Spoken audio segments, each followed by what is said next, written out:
Matthew McConaughey on the EntreLeadership podcast. Welcome, brother. Thanks for being here today. Good to be here. Looking forward to it. So I got to tell you, I've got 10 and 11-year-old girls, and I like to try to tell them this is who Daddy's going to interview today. And I said Matthew McConaughey, of course, thinking they're going to go, oh my gosh. And they go, who? I'm going, Matthew. So we look up all your movies, and of course, they're like, no, never seen that. And I finally, it hits me. Girls, this is the voice of Hank the Cowdog. And they hit the roof. They thought it may as well have been Elvis that I'm talking to all of a sudden. And Daddy was worth something in their eyes, at least for that brief moment. So, well, the same thing happened in my household with my kids. It was like people were asking, "What's your favorite movie?" Your dad's, and I'm on the side going, "I haven't made many they could see." And then all of a sudden, in a few in the animated world, so I did Sing, Kubo the Two Strings, and now Hank the Cowdog. So yeah. Hank was a lot of fun. We did some road trips this summer, and you were right there in the car with us doing Hank. That was did you listen to those books growing up? No, I didn't. Really? Jeff Nichols, a friend of mine and the director, is the one who introduced me to that a couple of years ago. And I checked out the books and then liked what they were about, and then came in and it was his idea, and we made that podcast. And now we're in talks to actually bring it to animated visuals. That'd be fantastic. Well, it's a fun project. Really cool stories. And yeah, those were road trips as little kids. We had the tapes, and we'd listen to "It's Me Again, Hank the Cowdog." And I don't know if I should say this out loud. I liked your version better, but my understanding is they were originally narrated by the author. Okay, the original author. So he did a pretty bang up job as well. So, but he's no Matthew McConaughey. Well, he used the source material on Hank the Cowdog. There you go. I just came in and understood what he was talking about, and then gave him this little Hank the Cowdog. Yeah, perfect. He's out there. It's perfect. I love all your stuff. I've seen most of it. My favorite, just from a personal, I was in sales for a long time, and I got to tell you, Wolf of Wall Street, the number of times before a big call, I've actually just, I mean, that mantra, dude. And you seem to have these very physical, nonverbal things that you pull in. And I assume those aren't always in the script. They're usually never in the script. Where does that come from? I mean, it starts as a relaxation tool. It starts with music and the fact that it's a relaxation tool, meaning, for instance, Wolf of Wall Street. And I put soundtracks together for every character I play. And then I have music for each scene. So it's a tonal way, an energy, and what energy am I bringing to the scene? Soundtracks that, like, you're listening to the soundtrack to prepare for that character, or a soundtrack that's in the film? You're saying no, it's not in the score. It's not in the score. No, but some of the things I'll do will be like I'll hop on the piano and start a bit of a score just to pace, or find music that is like that, or talk with the director and say, hey, would you share the music you're hearing for this scene so I can hear where you're coming from? And then I'm going to find music for myself of who my character is in that music. What instrument am I playing in that music or that genre? So then I'll, obviously I'm not on the set jamming to an actual song with my headphones on, but I'll have a personal rhythm for that scene. And I'll either bring my own congas, or I'll, like in Wolf of Wall Street, play my body. And what that does is a couple of things, a few things actually. As I'm banging, and I'm hitting myself hard, right, to get the blood flowing. I'm on set, a little nervous. Bang your chest, find a rhythm, keeps the voice low, moves things down to the diaphragm, gets me out of my head, because music is not a heady thing, a rhythm thing. So I don't want to be in my head in the scene. I don't want to be thinking about what I'm going to do. I want to relax. And it usually has everyone in the crew looking at me going like, what is he doing? Which puts me on an island as the weird guy on set, which I'm just fine with. Then I'm like, okay, I'm the underdog. They're over here. Everyone's wondering where I'm coming from. Good. I just popped the top. Let's rock. It seems like you have this self-deprecating, a lot of people that are really good, famous, rich, at your level are also very pretentious and stuffy. You strike me as probably the least pretentious and most like make fun of myself and roll with it kind of person who runs in that crowd. And I read your book. It seems like you've always been that way, but I also know that it'd be tempting to kind of say, I'm a professional. Let's make sure we approach this the right way. But you don't strike me as overly sophisticated. I don't know if that's true, because sophisticated, I like that word, sophisticated. I know, look, what I do and what we do, what the arts are about, what being creative's about, what being an actor about, a storyteller's about. If I've learned to do the work, the sophisticated work in preparation. I guess I should say stuffy, right? Well, stuffy, no, but the stuffy, the hard part's the preparation. I'm working to prepare so I can play on the day. Sports, art. Yeah.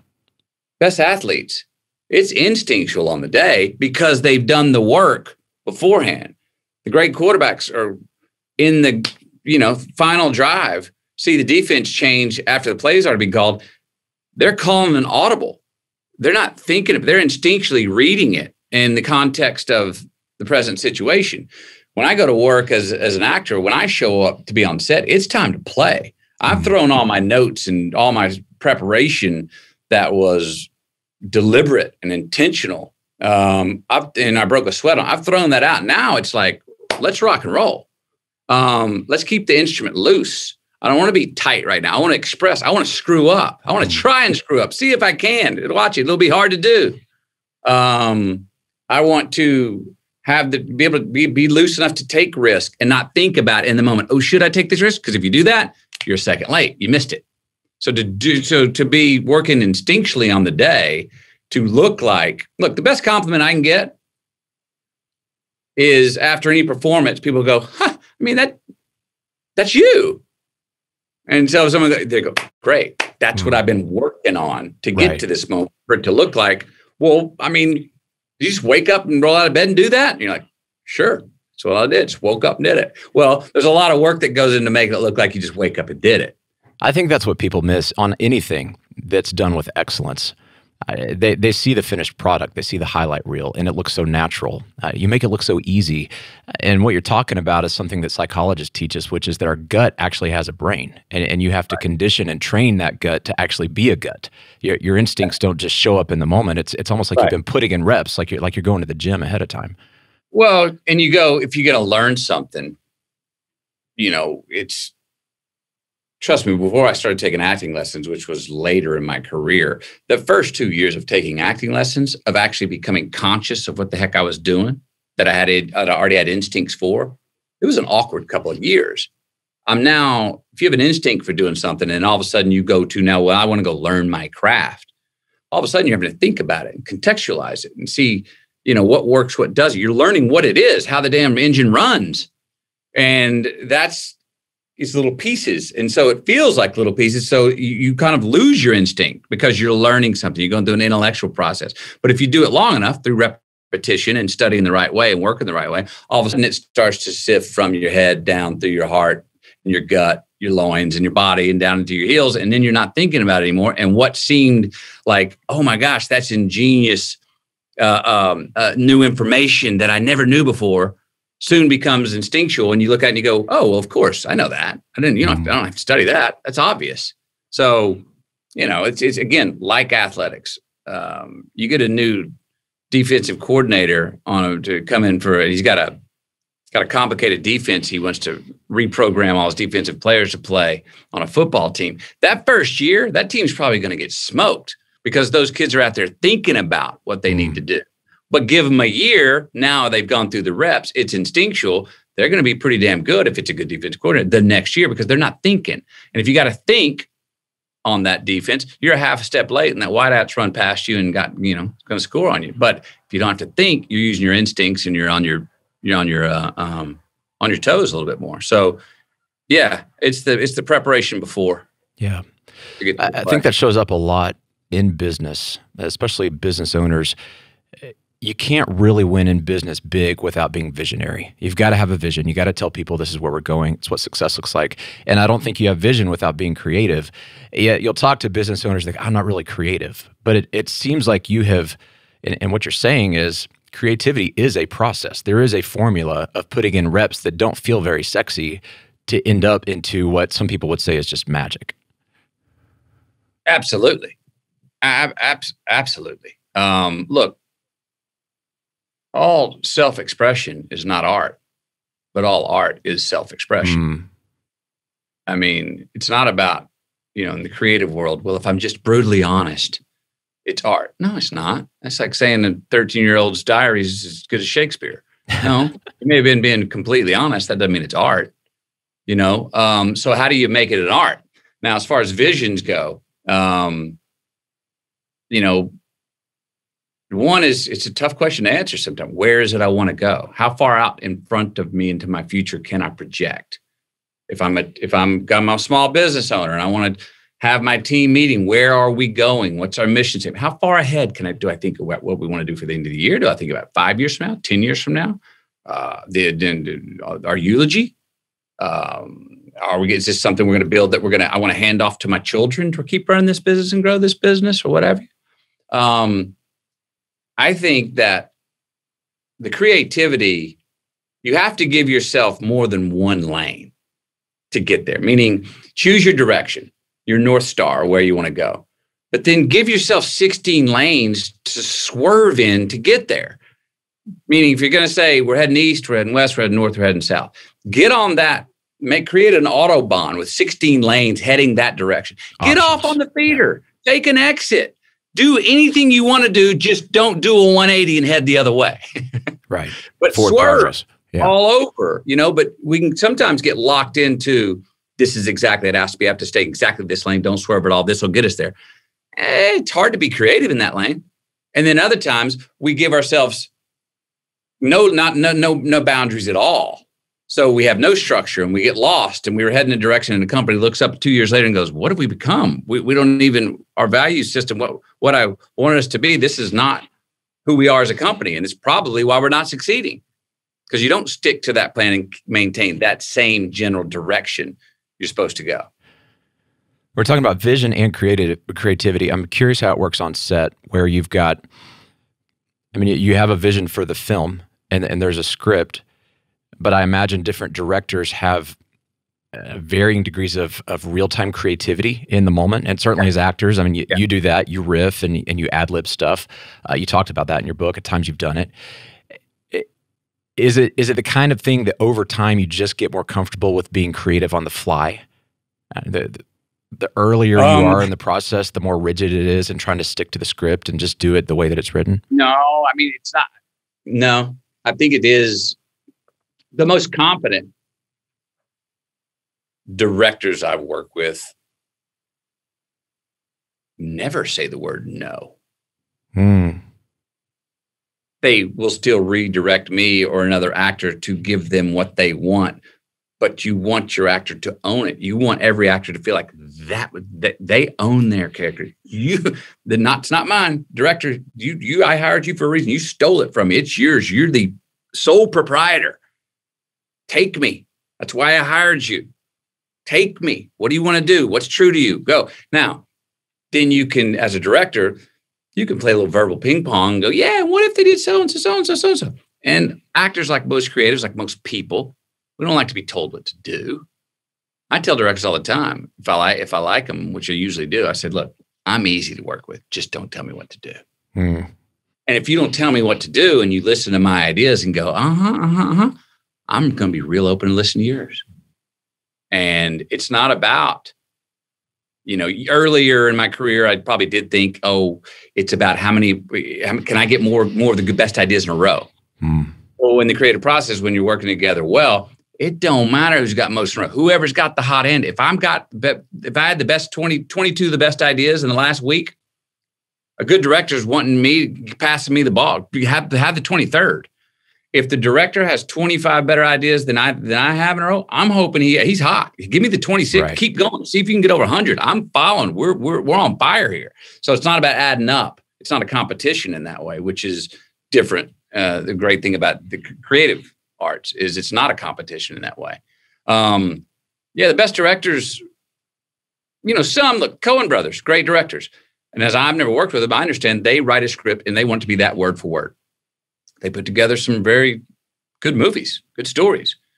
I personally enjoy working with directors that'll be open to a riff. Now, my riff, my improv is not me making something up. It's coming from the text that they gave me. Right. It's There's a home inspired base. by that. So again, it's in that lane. It's in that general direction. I'm just picking another lane in the direction that the director wants to take the film. Yeah, but I think there's so many parallels in business. I mean, you got a team member who, yes, you have a job description. You've got things you're responsible for. But how you do that job, if you're a good director, you're not going to say no. You're going to steer and guide the energy. And I love the idea of the best idea wins. I mean, sometimes the org chart gets in the way. Sometimes the hierarchy gets in the way in a business. And I think it's a really key leadership lesson to say, hey, look, let's slide that to the side and make sure that the creativity and the autonomy that each player has on how to do their role can actually surface up, and that we're cheering for them, and we're not putting this top-down template on their creativity. Well, I'd say another thing, though, is not everybody's a creative. And that's okay, because some people, maybe it's an accountant, that's what they're really good at. Man, punch the numbers. It's math. It's science. Add it up. That's your zone. You're great at it. Well, sometimes we say, yeah, but the creative gets the freedom. That's what I want to do. Oh, let me tell you, man, there's some hardships that come with going and saying, I want to be more than just a pragmatician. So I think it takes both. Sometimes you just need, hey, I'm a great worker bee, and I love doing this, and I'm good at it. And this is my lane, and I need to do what I do well. I don't need to be creative. I don't need to be the one with the bright idea.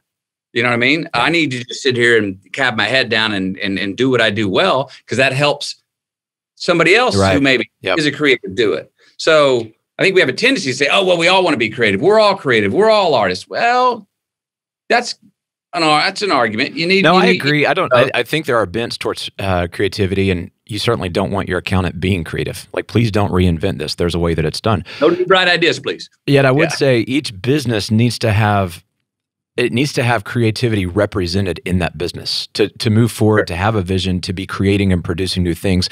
So what would you say to that business owner who goes, I'm not creative, yet I have a responsibility to steward creativity or to bring creativity into our organization, so that that's not just a function of my lack of creativity as the owner? Right. And there are business owners that are like that are like, look, I'm the CEO. I'm hiring you to come help me write the story. Let me tell you what I want to do. Let me tell you who I'm not, who we're not, and that'll lead to who we are, and help me create my story, because we're all writing a story. Every business is writing a story. Every individual is writing a story. We're all writing a story. Every creative there is a story. So what's the story we're going to tell? Is that person, does the CEO, does the owner hire a visionary? And then should that visionary actually be the chairman? Not necessarily. Maybe they're just the griot. Maybe they're just the storyteller. Maybe they're the one that says, I'm actually, by listening to you, can tell your story better than you can tell it, because you're the subject. And I have an objective view. And I'm hearing what you're saying. And I'm hearing who you are and where you want to go. So let me write this story, because that's maybe my talent. That doesn't mean that CEO should be like, oh my gosh, but they wrote the story. I don't have ownership of this anymore. Maybe no. Doesn't mean that. It's two different lanes.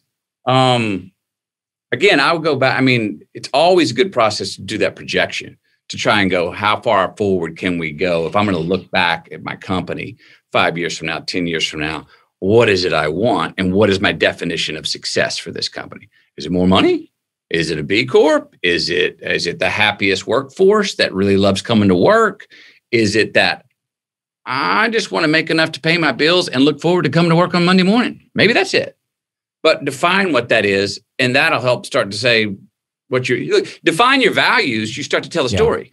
It's almost like you can't start telling the story until you have the purpose clearly defined. You have to have some sense of, this is the why. Yes. Before we get into here's the narrative that goes with that. Sure. And even that's what I mean when I write in the book about conservative, very liberal late. Define the why. Give yourself that'll give you the boundaries to your freedom. That's not gonna hamper you. It's gonna keep you from. It's gonna help you work right and work smartly, instead of spending time, which I have to watch for myself even to this day. I want to take too many things on. All of a sudden, look, and I'm going, man, I got a bunch of campfires going, but I don't have. Where's Valhalla? You know, I'm throwing little sticks in each one. I didn't want to throw some wood on. I'm going to throw some logs on fewer fires, rather than have too many little bitty campfires. I'm curious, what are your filters when you look up and you go, I've got too many fires?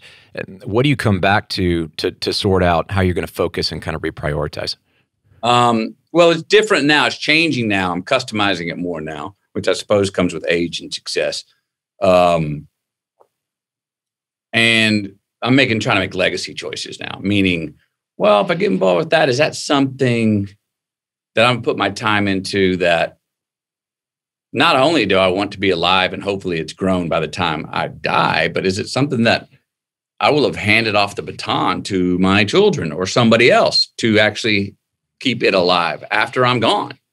So I'm trying to make longer term choices for what I get involved in.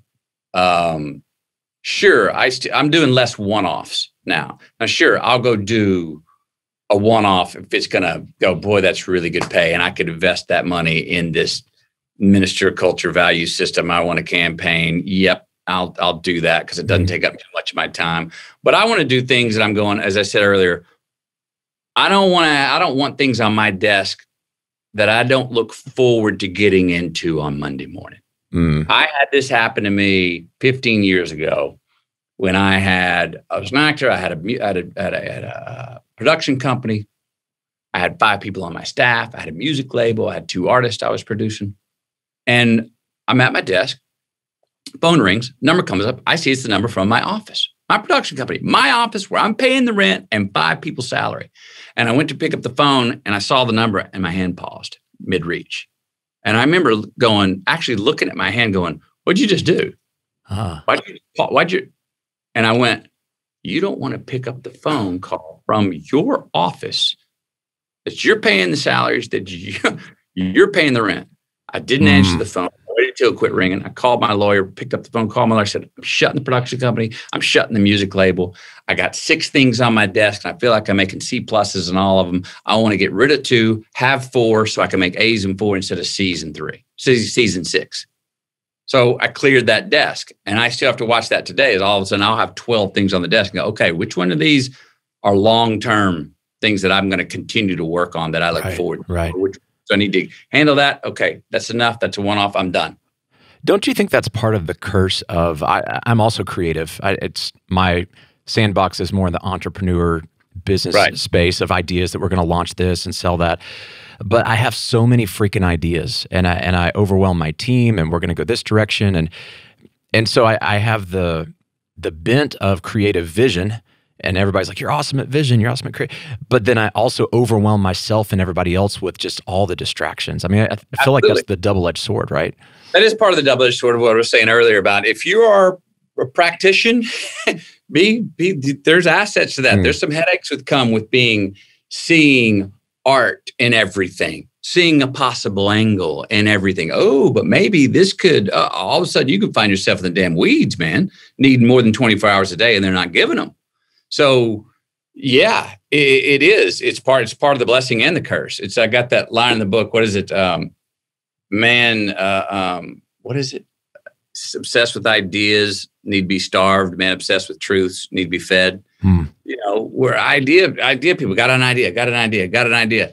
I mean, I try and usually wait and see something that I'll wake up at 2 a.m. going, this is a home run. I'm following through on this. I usually keep it on my desk, look at it each day and just see if over the next 2 weeks, have I added on to that naturally, instinctually, if I started to build that, or am I just still looking at that and going, yeah, I'm not sure what that is, but I'll just kind of keep going. And if it takes a couple of weeks and I'm just still kind of looking, I go, I'm not sure what that is. I'll go, okay, well, it didn't pass the test. It's like a barnacle that's just kind of been latched on. It's just hanging around. And it may be good on its own, but let's go log that because I don't know how to utilize that in the funnel of the vision of where I'm going, that I'm going to look forward to it. I don't know how to make it useful, applicable. You talk about logging that. I am fascinated by how disciplined you've been through the years to journal and actually keep notes and keep up with things. I mean, so much of what is in the book is you going back through your journals. A lot of people don't do that. I struggle with it. I've got hot streaks and then I've got times it's kind of out of sight, out of mind. But I find that when I do, it's really powerful. When did you link up? This is something I'm going to do no matter what. Well, I started off doing it because I thought it was a good thing to do, and I was trying to get to know myself better. And I was tired of having something that I thought would be a great idea, not writing it down, thinking I'm going to remember it, and I'll write it down when I get home, and then getting home and going, damn it, I forgot that. So I started writing things down, and now it's become a habit of mine. I mean, I have to tell people all the time. I'm at dinner, we're hanging out, and I pick up my phone, I start writing. I let them know, guys, I'm actually writing myself. It's based on this conversation. I'm not writing something that's not here right now. I'm not being rude. And then I'll write something down so I can, because I'll hear something. Say if we had in this conversation, if you said something to me and I said, I'm writing it down, and I say, look, I'm writing down this line, and then I show it to you and go, is that what you said? And if you go, yeah, this is what I said. And then I'll go, okay, then I'm going to write your name to it. And if I'm going to use this, I'll footnote you if you're cool with that, because I want to take that idea. And tonight or tomorrow, I'm going to unpack that. And then I'm going to say, let me take that approach, that POV into life and see what kind of response I get. See what kind of feedback I get from it. So I don't necessarily say, Matthew, 2 to 3 p.m., go write in your journal. No, I'm not a guy who's like, I'll go think about it. So it's just on the fly, like whatever's coming to you. Special 24/7, jot it down, and then about once a month, go back and look through the 90 entries that I had over the last 30 days and see what kind of categories did they fall into. Do I have central themes coming out? Have I been listening and getting turned on by things in the world, something somebody said or something somebody did that are connected, that have central themes? And usually there are, which was the process of writing the book. It was 36 years of diaries. The general categories that came out of that were a big stack of stories, a big stack of people, places, prescribes, poems, prayers, and bumper stickers. And then from those stacks, I said, well, let me see if there's a central lineage in these, which became green lights. So, and the next, I'm working on what the next book will be. And I'll look over the last 2 years of notes to see, is it crystallizations of things that I introduced in green lights? Is it something completely different? And I'll find out when I take the time to go look at it. The book's fantastic. I listened to it on Audible, which I loved because you narrate and you get into the story, especially when you're in Australia and you're doing the Australian accents. It's fantastic. I can think of one other book where I've been listening and I'm walking along and I'm by myself and I laugh out loud. Like you usually don't laugh out loud when you're by yourself, but this one, man, I mean, just the hooks and the stories and the dead bird that your dad resuscitated. I thought I was going to fall over walking through my neighborhood listening to that story. It's just outrageous. Thank you. But I found the book. I mean, you've got all these anecdotes. You mentioned bumper stickers and principles, and it was really fun to get to know Matthew McConaughey, the person, not the person who's playing a role in a movie. And I think it's rare to have that coming from Hollywood because we're all used to seeing actors. Oh, I love this actor. No, you really love the version of what they played in that role.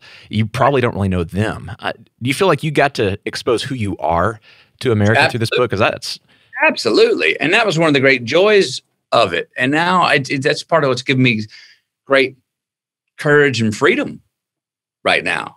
I laid it out there, and I'm looking at all of it with an optimistic smile. Even the stuff that you're like, oh my God, or oh, you poor baby. I've had people come, I'm so sorry. I'm like, don't apologize. No, don't apologize. That was not a horror story. On paper, the facts of what I told you may have been a horror story, but did you see what I got from it? And I didn't delusionally, optimistically try and make lemonade out of lemons. This happened. There was fortune that came out of this foible, so to speak. So I'm got to lay it out there. We all have a gap between who we are, what we show people who we are, and how people receive who we are. I've just write the book. I got to close those gaps. What has been the most unexpected reaction since writing the book? There's been quite a few. One good friend of mine said, man, I love the book, and I especially love what it's not. I go, what do you mean? They go, it's absolutely not a tell-all at all. I mean, it's not. I'm not telling any stories out of class, out of school. Nor did I intend to, nor would I. People that know me well knew that wasn't what I would do. So if you're going to it for a Hollywood book to find out what's going on behind bedroom doors, it's not gossip. It's nah, it's I'm not your into really that. it's your story. It's your life. So, I think the greatest thing, the most pleasurable thing for me is that, and I had this hunch, this was my hope in writing it. Because in writing, I started to realize, I think, the more personal you're getting, McConaughey, the more translatable it'll be to more amount of people. And to be able to talk about this book now for the 1,000th time, every conversation is specifically different to the person who, in some way, the book translated to them subjectively. So I'll do this for as long as somebody wants to talk about it, because it's a different conversation. It may be about the same subjects have been brought up hundreds of times, but they meant different specific things to the person I'm talking to in their own lives every time. And so that's kept it alive and fresh and fun. It's been a blast to read. It's been a blast to talk with friends and colleagues who are also reading it. I think one of the biggest things I've heard is just the mad respect for a guy who many of your contemporaries right now in the year of COVID have just kind of been on the beach. And everybody understands that because Hollywood's been shut down. You didn't use this as the year to just take this big, long, I'm going to take a year off. I mean, you said, okay, I still got something to produce. My normal format, the normal medium I use, of film, that's not an option. Let's go put a book out there. And it's almost unheard of. And there's plenty of actors that have put out books with a ghostwriter. It's a memoir that's kind of your classics. This is really your art. And I think that's pretty distinct. Well, I got a great blessing came my way early on. I did not have the courage, one, to go write a book, even with a ghostwriter, for 15 years, even though I dared myself daily. Never had the courage to do it. And then once I did have a ghostwriter. I met with him one time. Really? Yep. And he worked for the New York Times. The New York Times came up with a policy that said they can't have any of the writers working on any kind of celebrity memoir. He got pulled from the project. As I opened my mouth after I got that news to my wife to say, so I think I need to find another guy, I stopped. And she didn't say a word and looked at me, and I went, I know. I got to go write it. It hit me right there. I was like, that's what this gift was. It's on you, Matthew. Go away. And then she said, pack it up, get out of here, and don't come back till you got something. And so I went away, and it was a highly intimidating idea. One, I'm not nostalgic. I'm not one for looking back. And now I'm going to go back and go off into solitary confinement with 36 years of writings about my 50 years in this life. And I'm stuck with who? Me and me only in my last 50 years. Oh, I said, this is going to be embarrassing. Yes, it was. I'm going to have some shame. Yes, I did. I'm going to feel guilty. Sure. I'm going to have times where I was like, going to be just cringeworthy at how arrogant I may have been. And all those things happen. At the same time, so many of the things I thought I'd be embarrassed about, I laughed at. So many things I thought I'd be ashamed about, I ended up saying, oh, well, you've already turned the page on that or forgiven yourself. And then even the things where I was like, you were an arrogant SOB at that time in your life, a little Mr. Know-It-All. But out of that, I noticed in the chronology of the story, soon after those times where I was very arrogant in my journals about having things figured out and, condescending other people and things. Soon after those times, I'd get humiliated. And I realized that if I wouldn't have been the arrogant little prick, I wouldn't have had the confidence to put myself in the position to get humiliated. It's funny how in hindsight you can see the links between what otherwise might feel like an isolated experience. Well, when you look back, it's all a science. Connect all the dots where at the time you're like, I have no idea why this fortune or disruption came into my life. But boy, when you start connecting them, it all adds up. But it sounds like the book writing process for you was really cathartic, therapeutic in a way. Yeah, I guess so. I mean, do you feel like you got some stuff out that was dormant or that had been bottled up? No, I didn't feel like I got it out because I've told these stories. I see. Around campfires, at dinner tables. I've done the spoken word. I've performed them. My family knows them.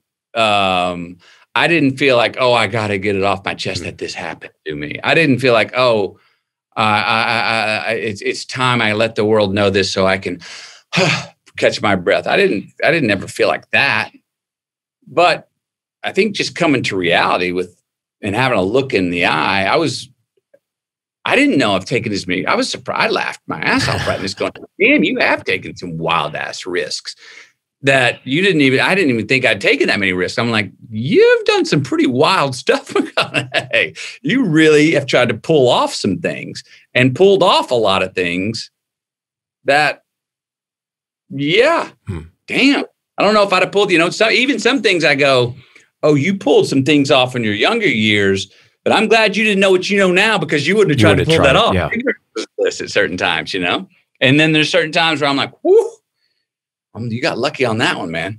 I've woken up with many a nightmare going like, from something I got away with in a story in the book that I'm like, oh yeah, you survived that one. You actually came out of that one.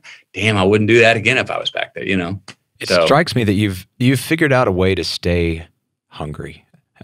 I understand being hungry before you've made it, or even the early stages of making it, because you're making money and you're growing and your name's getting out there. I have a lot more respect for somebody that can outlast the one-hit wonder syndrome and is really still going. Right. How hard is it to stay hungry and put something out like this? I mean, this took a lot of work. You had to curate a lot of things. I know you said you've already told all the stories, but I mean, there's a bunch of resistance even in a process like this. At your stage, you didn't have to write the book, but you doubled down. Did it for me. I mean, I did. It was a dare to myself. And saying, hey, quit talking about it. Quit copping out, saying like, yeah, you'll die. And maybe Camilla will look through there and see if there's something worthy of sharing. I was like, what is that martyrdom crap? What are you doing, man? I don't know if something's in there worth sharing or not, but let's go find out.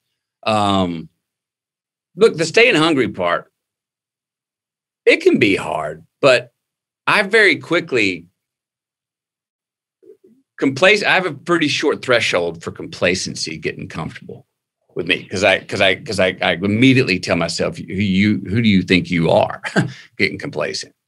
That's an arrogant idea to think about this. Humans aren't even tapping into the 11%. What do we, I like to use this analogy, you think, the old Icarus flying too close to the sun, the wax is going to melt on my wings. Who do you think you are thinking it's getting hot?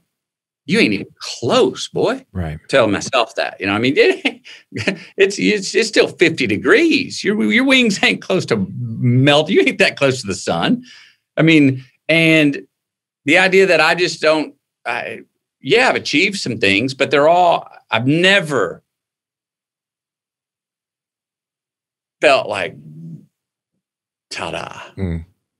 And anytime I did feel like ta-da are those times where I was handing the arrogant one who got humiliated soon.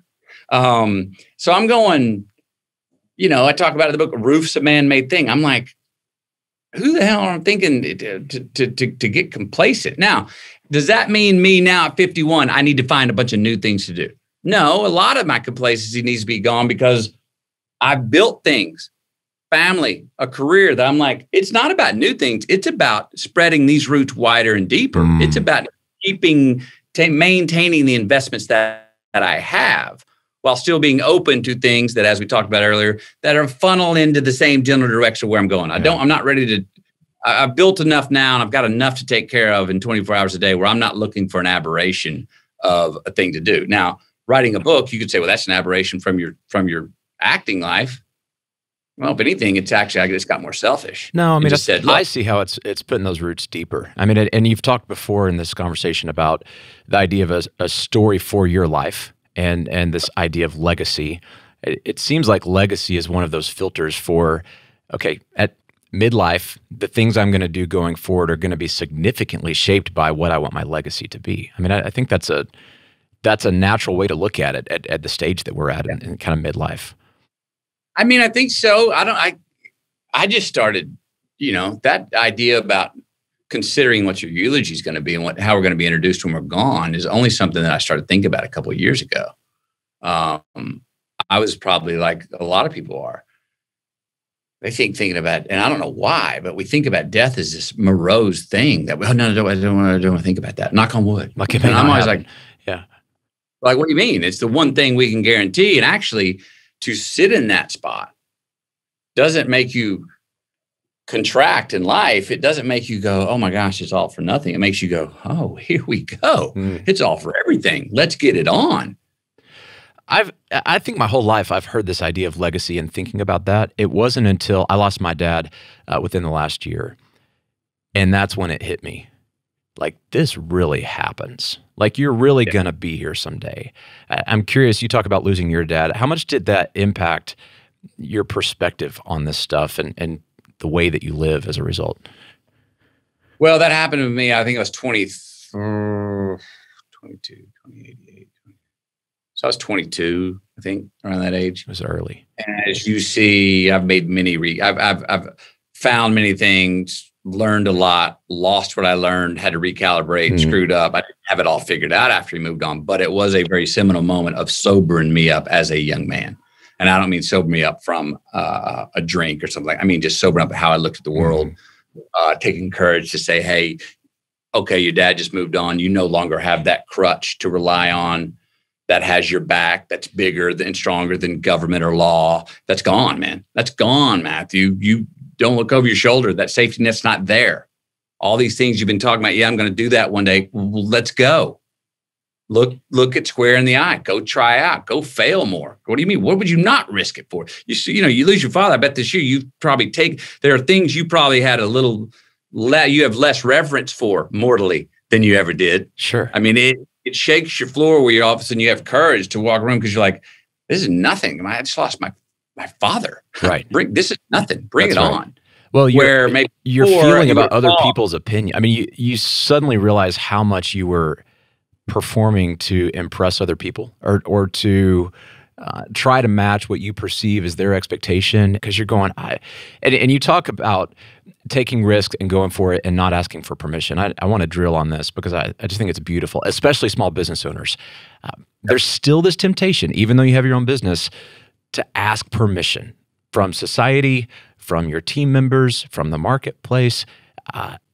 I think this is a key thing. We gotta really remember, like, it's not our job to be asking permission all the time. Otherwise, we're not entrepreneurs. We're not building something new if we're always asking permission.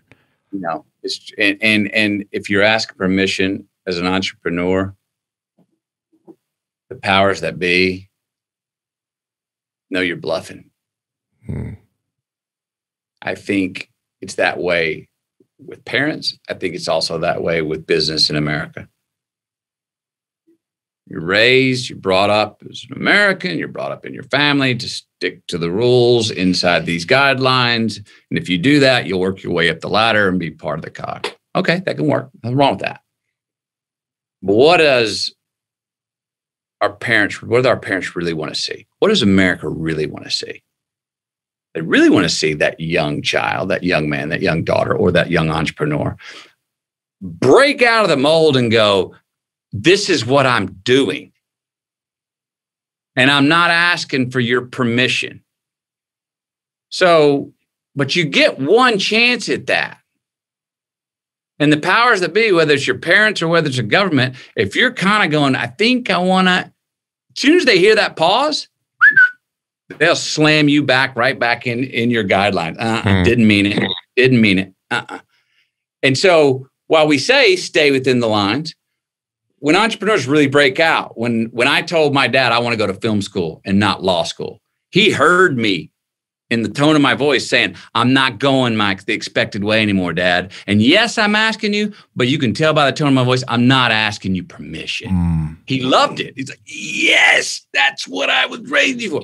Steve Jobs, entrepreneurs go, I'm going my own way. The government goes, you can't do that. I wasn't asking. And he does it. And you go like, the world goes, oh, bravo. Right. So it's an initiation process, that a rite of passage is to take a courage to go, I'm going my own way. Now, that does not count for all tyrants and anarchists. You can't just say, well, I'm going to go and it's going to harm a bunch of people. No, but you're not talking about being unethical or hurting people. I think it's like permission for approval and permission that this is the way the world works. Don't buck the system. I mean, I can relate. I've been with Ramsey for 17 years and I'm at an executive level on the operating board. I'm extremely well compensated, and everybody would go, this guy's successful. And so I don't have my own business, but I can relate to the idea of success can get in your way. Golden handcuff syndrome is real. There's times I'm tempted to say something in the boardroom and I second guess and I go, that's not going to be popular. Just settle in. Don't rock the boat. I mean, we all at some level deal with the not wanting to lose our success. Sure. And the fear of losing our success keeps us from really going for it. Yeah, for sure. I mean, look, I am not comfortable working from a protectionist stance. I like being, but I've tried to create a life for myself where I can be a free agent. I have to actually try to watch my affiliations, because with affiliations come the suppression of those risky ideas a lot of times, to rock that boat. And you go, and look, do I measure risk versus reward all the time? You damn right I do. I'm not going to be foolish with what I've built.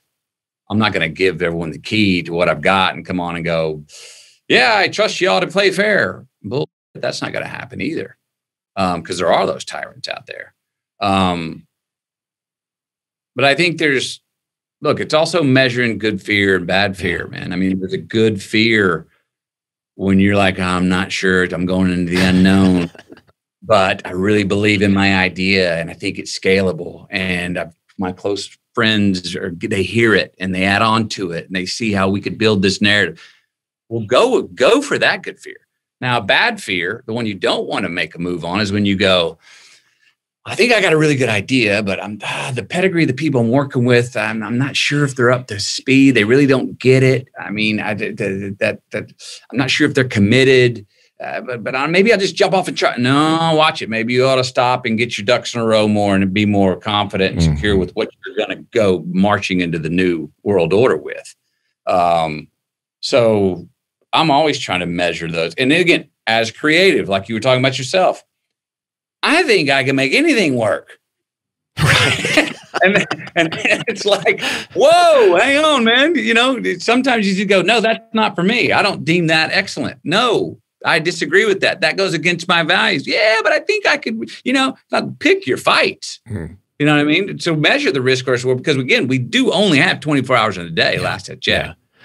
And I think you said something key on, if you've got an idea and your close friends are kind of breathing life into it, I think it's so vital to have close friends who are not going to just tell you, yeah, because you're awesome and successful. I mean, I imagine you deal with this. People you work with, you're Matthew McConaughey, and probably a lot of people just say yes, whatever you want, because they can't imagine challenging somebody with your stature and what you've achieved. The same thing happens for business owners. Everybody on your team, all of a sudden you can get into this emperor has no clothes thing, and you're missing out on the best creativity because people aren't being honest.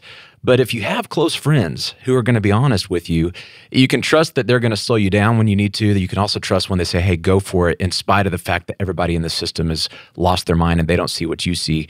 Say more about how, I know you have close friends. How do you get people around you that are really just your friends because you're friends, and not because you're famous and successful, but they're actually just your posse? This is your people. Yeah. Well, I discuss things with different people. I try to win arguments. I try to, the best I can, take the alternative side and live and tell myself, now I'm going to play the character that wants to blow this idea and say, this idea is foolish, you have, McConaughey. And let me argue. So I'll Socratically, argue with myself on ideas and live as the naysayer of a good idea I've got. I don't want it to be 50-50, meaning like 50% of the time you're saying, yeah, it's a great idea, let's go for it. 50% of the time we're arguing with you. No, that either means my ideas aren't good enough or I don't have the right people working for me with me. I don't want it to be that much of a democracy. I want to be like, no, I'm real clear on this. Now, your rebuttal of my theory and what I'm pushing, to me, usually means I haven't explained it well enough, or I haven't formulated it well enough for you to get it. So that's the pushback that I like in my life, is people to go, like my wife, every movie if we're going to do, I can be highly passionate, but she doesn't go until I get her to go, I get it. Oh, yeah.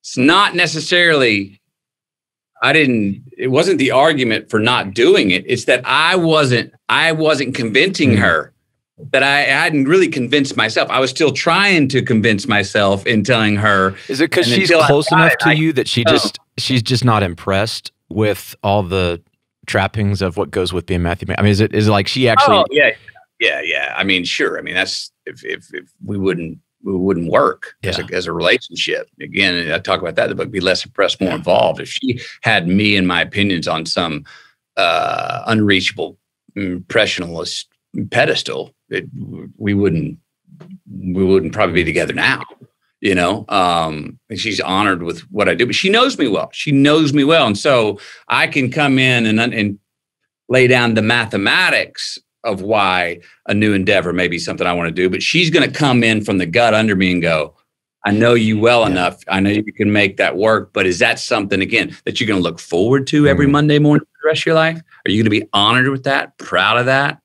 Or are you just chasing another wild idea? Yeah. You know, so it's a lot about, and I found this with the writing of the book, working with editors. They'd come back and go, oh my gosh, this story doesn't work. And I would find out at first, I was like, well, then you don't get what I'm writing. But what it really meant most of the time, 80% of the time, was I didn't write it well enough. It's so tempting to want to defend what is so clear in our mind. And it's almost like we feel attacked when somebody doesn't get it. And there's a tremendous amount of maturity in that moment to go, the fact that you don't get it means that I got to level up. I got to figure out who am I not being, or what have I not produced that's causing you to feel confused? How am I not communicating my idea? Yeah. Or have you just exposed a hole? And if I can't write my way out of it, if I can't come up with something concrete enough for you to go, now I got that, then maybe it's not an idea worth pursuing. But usually, I'm happiest when this is a case. It's the fact that, he didn't write it well enough. You don't have your idea is not concrete enough. It's not bulletproof enough. You can't answer that question. Now, what I have to watch is, a lot of my best ideas are coming when I'm in the flow. We're flowing, man. So if you're coming at me and all of a sudden going, well, wait a minute, I'm going, why would you interrupt the flow right now? Come on, be affirmative. I do like when people go with the affirmative longer while I'm generating an idea before they start the question. I'm going, no, not yet. Because it breaks the flow. I mean, you're in a totally different headspace if you do that. Remember I said earlier, best directors don't say no. That's right. Let's keep the flow going. And it's stay in the affirmative. How could this work? I want to work with people that are going like, I'm trying to see what you're talking about. Yeah. Okay. And then let's walk that dog to where we all go, wow. Yeah. And now let's sit down and go, now let's shoot holes in it. Now let's see if we can rip it down, if we can tear that castle to the floor, or does it still hold? Now let's project all of the resistance we're going to face. Now let's look at our competition. Now let's see that someone else has a similar idea that's successful, or where it didn't work, and what can we learn? So now let's try to shoot holes in it. But I need the affirmative for a longer amount of time than I think some people do. I want the affirmative. Do you coach people? It's like you can't assume everybody's going to get that that's how you work. And especially if you're a business owner, you've got a team, but it's like you got to coach people that, hey, this is how I work best. I'm curious about your process on set or with directors. I mean, you told that director, hey, I'm easy to work with. Just don't tell me what to do. But I mean, there's a responsibility that's on us a little bit to help people out with, this is what's going to work well for me. You're right. And I know I could do a better job at that, because I, like so many of us, you got an idea, going over it, it's in your mind, whether you're directly thinking about it, you've been working on it. And then when you go pitch somebody, you forget it's their first time. And you just gave them the cliff notes, but you wrote the book. You've been living. And so when they come back, they go, wait a minute, but what happened right there? You're like, come on, what do you mean? I mean, don't you get it? And so I have to watch that as well to go, slow down. Remember, this has been in your head and heart for weeks, months, and now you're pitching it for the first time, and you expect people to understand it and get on the train, and it's not necessarily fair. So I do assume that sometimes, where I could be better at going, let me unpack where this started, if you got the time to hear it. tell you what I formulated, tell you what I've been thinking about and how I got to here. And usually I find that does help quite a bit to just lay the groundwork, let the person kind of get up to speed before you lay the Cliff Notes version on them or the elevator pitch. You know what I mean? It's really a misguided notion that you could pitch something in an elevator. I mean, it takes time for somebody. You're talking about building an on-ramp so they can get up to your idea. And that whole, like, let me pitch you, and then here's my business card, and they're going to call with $1 million the next day. Like, that just doesn't happen. No, that doesn't happen. But you can. I do think there's great value in distilling something down to what is your 30-second ad. No, I agree. Yeah. Well, get going. What's your ad? I got 30 seconds. Talk to me. Hook me. I think there's something to salesmanship with having an ad, with having that proverbial bumper sticker, with having that flag. And you explain what the pole is and you define what the trunk of the tree is in the elevator. And if you want to get into it more, I'll then go define all the branches. But I do think, I try to do that with films I do. Can I pitch you a film in 30 seconds? How can I tell the R-rated? How can I explain True Detective to my kids? They're 10 years old. I can't tell. They can't watch. I can't really tell them so do I make it in a parable form where they go, oh, cool. Can I tell it to my wife differently than I tell it to my mom who's 89? Can I tell my pastor in church a way that he loves the story the same way I can tell my friend at 2 a.m. after we've had a bunch of drinks? Yeah. It's a different way of telling to where you go, how's that audience hear it? And goes, oh, well, yeah. And if you can get a yeah, that sounds great. Yes, that sounds cool. From all those different audiences, ages, places, times, tired, drunk, sober. It's almost like you're on an island and you have to build a bridge to their continent. Like you got to get to where they are. You can't get everybody to come to where you're at. It strikes me that you're pretty strong in sales. I mean, you're persuasive. You're energetic for sure. And I know it happened earlier in your career, but how often do you pitch and it gets rejected? And then what do you do after that to evaluate the process of the pitch? Well, usually my first reaction is if they say no. My first reaction is, well, they don't get it. Glad they didn't say yeah, because that would have been a hell working with them because they never got it. So true. And then after I, come off of that, if I deem maybe that wasn't correct, I'm back to what I was saying earlier. Oh, maybe I didn't write it right. Maybe I didn't sell it right. I don't lose vigor and vitality and belief in the original idea. But if that crosses me as an absolute truth, I know it is. I may never achieve it. I may not get around to realizing it and creating it, letting it become a tangible thing, but I know there's something there. So that's part of what talk about staying hungry. I'm staying hungry on that 100 ideas of going like, I know there's something there. I'm not giving up on the original idea. I've just still got to figure out, well, how do I realize it? How do I add on to it? How do I pitch it in a way? How do I talk to the right people to go, oh, this person could help with that. This is actually what this could be. This could be a business. This could be a nonprofit. This could be entertainment. This could be educational. This could be inspiring. This could be enlightening. All those things. I don't ever lose belief in the original idea because when that crosses me, I know there's a nugget of truth there. I know it's true. There are some people who spend their whole life trying to meet a hole in their psyche or their heart, and they're chasing success, and then they get a trophy, and then they need to get a bigger trophy, and they need to get a bigger trophy, and their entire life, they never wake up. Right. And I think we all start that way. We all have something that we're trying to build our own empire because there's something that we're compensating for. We're trying to figure out, do we have what it takes? And then there are some people who wake up and they shift to a life of, all right, I'm fine. Now, how do I add value? How do I make a contribution? How do I help other people? It's very clear to me that you've made that shift. You're all about, I'm working on it. Well, you're doing it. I mean, it's in your book. It's in the vulnerability and how you tell your stories. It's in the humility that you have. It's clear that you're not, and of course, we all want to continue to grow and be more successful, and we have our own needs that we're trying to meet.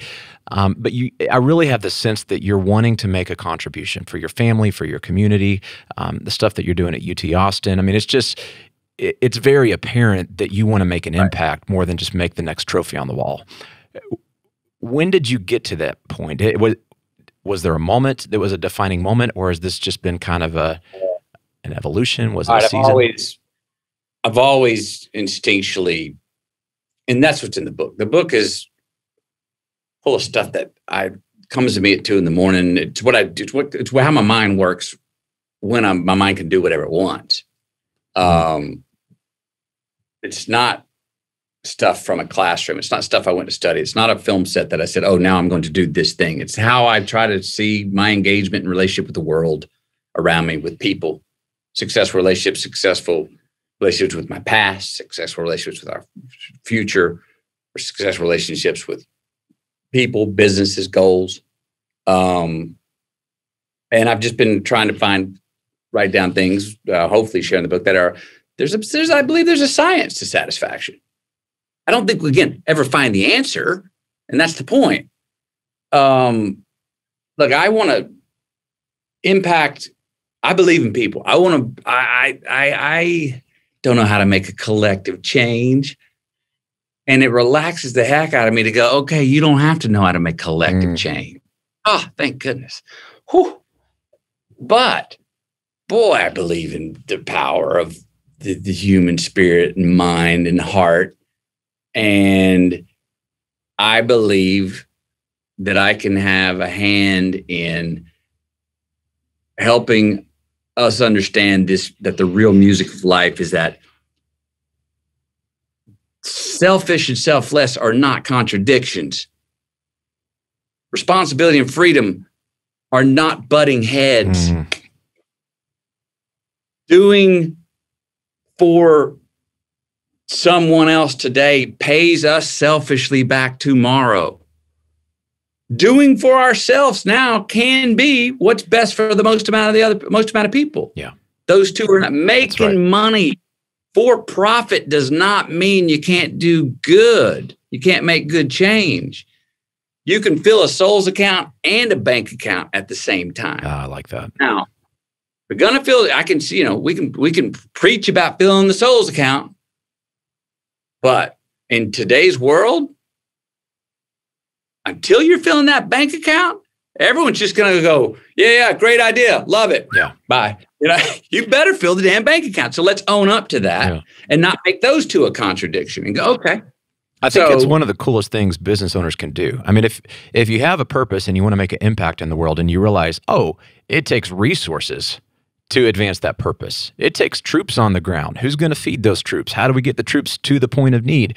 Oh, well, we have to have a business and we have to have a profit and we have to use that for the greater good. It's a bad stigma that's gotten out there that somehow capitalism is greedy. The stuff that makes the headlines is the stories where capitalism was abused and it was greedy, right? But so many small business owners, men and women listening to this podcast, they've got hearts of gold. And they're investing so much of their profit back into the business to provide more jobs or into the community that they're serving and helping. And I really think they are a key to healing this country and getting us back on track. I hear you. I mean, I would say, and I got very smart people that say don't necessarily agree with you, but I'll throw it out there anyway, because again, this may be one of those ideas I still need to add on to have more people agree with it. But what's this year shown us? No trust in leadership. What do we believe in? We thought the people at the top hoped, kind of relied past. We thought they knew what they were talking about. I never in my life have felt more like, oh my gosh, on certain subjects at certain times this year, I feel like I'm on the front line of the knowledge. Because I was talking to the right people and thinking like, oh, well, everyone must know this, and sharing things, people going, oh, I had no idea. I'm going, you didn't? And then finding out that certain people that I trusted in, like, well, obviously they know, they They didn't know. I'm like, wait a minute. How did I get this information? By not in my limited access that was reliable in a year where people that we look forward to that are in much more leadership positions than I'm in didn't have reliable information. I was like confounded this year, but we kind of sobered up. Yeah. So in that sense, I believe right now the private sector has more actually, in a way, power and leverage than ever before, because there's more talk about breaking out of that mold we were talking about and going your own way, and less of the construct of government telling, no, you can't. They've already defined. Those walls aren't even clear. Those boundaries are not, those fences are broken down. You know what I mean? There's escape routes out of the lane they're telling us to stay in all over the place now. And it's a great time to take advantage of those, for them people to sit back and go, well, the individual sector, the private sector, the small business is showing us the way. Right. More of these are individually coming out, and this is making collective change because more of them have broken out of the pasture. Well, there's two different, we actually don't disagree. We're talking about two different geographies. I mean, if you're talking about the top of our country and leadership in our country, yeah, train wreck. But if you're talking about the top of an organization, I'm thinking this guy, Arlen, who's got a team of 60 people in Kansas, and they manufacture steel buildings. And this guy, he's got a heart of gold. He does birthday parties for his team, barbecues for his team. He's doing outreach things in the community. Recently, a team member was on sick leave, and they had to be out of work for multiple months, and he just wrote a check for his mortgage and took care of him. It's people like Arlen, who you're never going to hear about on Fox News or CNN, that really are the glue and holding this thing together. And that's leadership. That's leadership in the trenches. It's leadership that's very low profile in the national scene, but it's actually the leadership that's causing our country to work. Heard. And hopefully it's the kind of leadership that can hold us together right now, where the bull's bucking harder than it's bucked in a long time. And if hopefully it's the leadership that can keep us on that bull to get our 8 seconds. There's opportunity at least now for, not that the Arlens will be put to the forefront and become the on the news known leaders, but look, leaders and politicians are having to redefine or redeclare what the hell it is their own purpose is now more than ever. So if you want to talk about the old proverbial drain the swamp, well, this year it is really getting drained. We're seeing incapacity in all over places. We just saw something the other day at Congress that you're like, what? Didn't even think that was imaginable that could happen. So yes, we can then go, oh, now I distrust certain what I thought was a standard of security and purpose by politicians. Well, no, it's clear. Well, let me ask you this, because Arlen can't fix Congress, but there's things that Arlen and the several 100,000 brothers and sisters he has who are listening to this right now that they can do this year. What would you encourage them with? What would you say, hey, double down on these things. You matter. You're making a difference. What do you see for them? And what do you know that they need to hear from a guy who's doing the same thing and who's going for it and who's not settling in?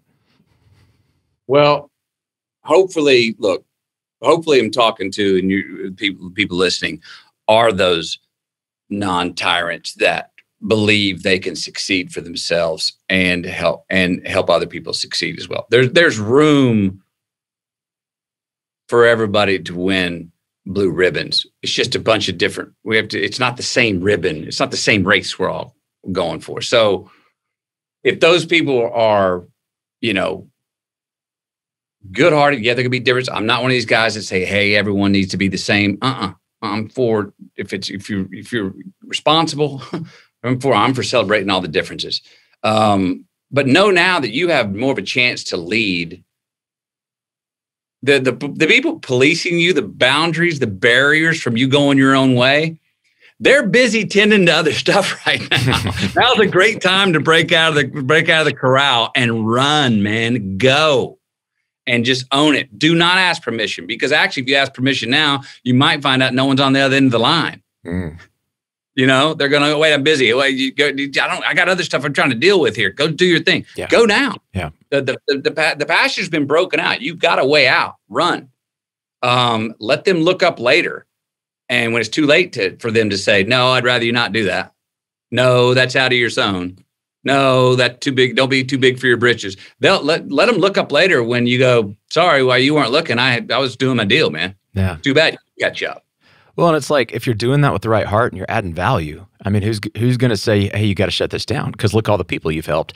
You're talking about blue ribbons. Have you heard the metaphor of cake versus candles on opportunity? Like, if you've got the mindset that opportunity is like a piece of cake, then for my piece of cake to get bigger, yours necessarily has to get smaller, right? It's a fixed, it's a zero-sum game.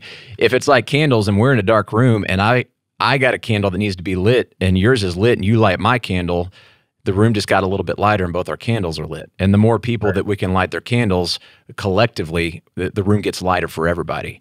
And I think it's a mindset. It's how you look at opportunity. If it's cake, you're screwed, man. But if it's candles, I mean, that's really what this country was built on. That's how our economy works. And we just got to get people to realize, and I think not only realize, and again, let's talk about this, which comes first, realizing that fills your bank account as well, and ways that it actually does. Mm-hmm. What do we value? We got an America that says, you want to succeed? You want to be called a success? You want respect? Get rich and famous, boy. That's top two. Well, now wait a minute. And I'm speaking as a guy who is both of those. But wait a minute. That's the top two values we're teaching, saying this is how you get a seat at the table. This is how you get to the front of the line. There's a lot of burned bridges and irresponsibility that you can get from being rich and famous that we still reward because we're so enamored and impressed with rich and famous. Because, well, I'm talking about integrity or how you did it. Geez, you just did it. You pulled it off. You scammed them. You lied, cheated, and stole to get here. Way to go, man. Now, come on. Come on. No, I don't really want to sit next to you at the table, sir. I'm not that impressed with what America's told me to be impressed with. Oh, what? Wait. More toys? Retail therapy? One with the most toys wins? Oh, great. Now, come on. That's preschool stuff. So what? But that's the reward. This is a really big deal because there are a lot of people who are not rich and famous that would say those things. It's easy when you're not rich and famous to say, well, you don't need to be rich and famous. You need to do this other stuff. As someone who is both, if you could rewrite the prescription based on what you've seen, what would be those virtues you would say, this is what success really should look like? I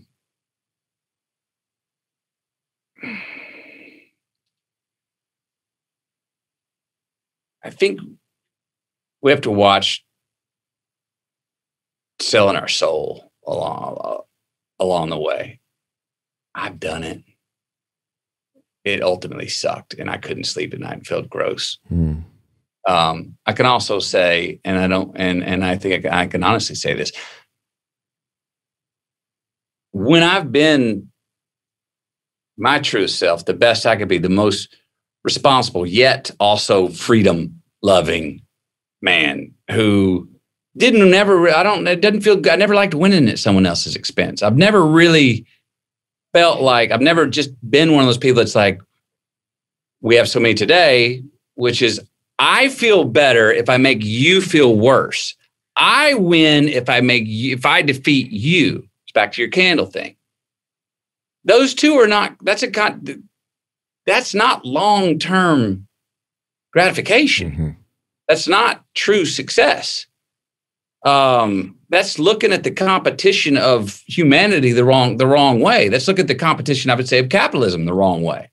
But it's fait accompli for a lot of people. I mean, I'll get away with what I can get away with by hook or by crook. I don't give a dick what I leave in the wasteland. Well, even if you're not a believer, that's going to come back to bite you in the butt in this life. Right. That's right. And a believer would say, oh, that's going to come back to get you later. But it doesn't have long-term ROI. Yeah, no doubt. It doesn't have real residuals. Well, and it doesn't help other people, which ultimately doesn't help you. And you don't feel good about any of that at the end of the day. No, and you're not kidding. 30% of Americans trust their neighbors right now. That's a That's tragedy. ridiculous, man. 30%. Really? Trust who's over there on the other side of the fence or the other side of the wall. And hey, I'm all for walls on the side to separate neighbors. But also make a good neighbor. I'm for. I get that. But to not trust your neighbor, to not 30%. Whoa, hang on a minute. Now then, let's go back to this, the reciprocity of how much does that mean we don't trust ourselves? Yeah. Those two reciprocate. But I mean, look, going forward, I mean, I got a good work ethic. I got a work ethic instilled in me. I would say, if I could tell myself at 15 years old, what advice would I give myself? I'd tell myself to do more of what I just found out by writing the book. I actually did a lot of, which is take risk. Yeah. Take the right risk. And don't be afraid of the failure. The failure of things today, we think that the world's going to go nana boo boo. And the world will go nana boo boo. But guess what? Those nana boo boos are on the sidelines yelling nana boo boo for sideliners. That's good. Okay. The people in the game, we sit there and you think the ones that you're going to be most embarrassed about failing in front of are the ones that matter, are like going, yeah, shot, man, here. Garners respect. That's how it works. I fell down yesterday and I fell down the day before and I tried this. There we go. I've said this before. I've gotten some successes in my life because I failed and got up and failed and got up and failed and got up. And I got the job over the guy who succeeded and won the race in the first place because the person, the power that be, said, wait a minute. No, I saw the horse that won the thing, but this horse here, this McConaughey kid, the one that keeps losing but keeps entering the race again. I want Charlie Hustle here. So I know I've gotten some things just by being Charlie Hustle, and then, learn to work on maybe what I was good at and become better at my craft. Because there's obviously more than just hustle. You got to we want to be good at something. But yeah, I've not at someone else's expense. I don't have anywhere in the world that I go where I got to look over my shoulder by somebody that I lied, cheated, and stole from, or I did wrong, or I pulled off a deal, where I got to be in anywhere in the world where I got to look over my shoulder and go, oh, I hope he's not here.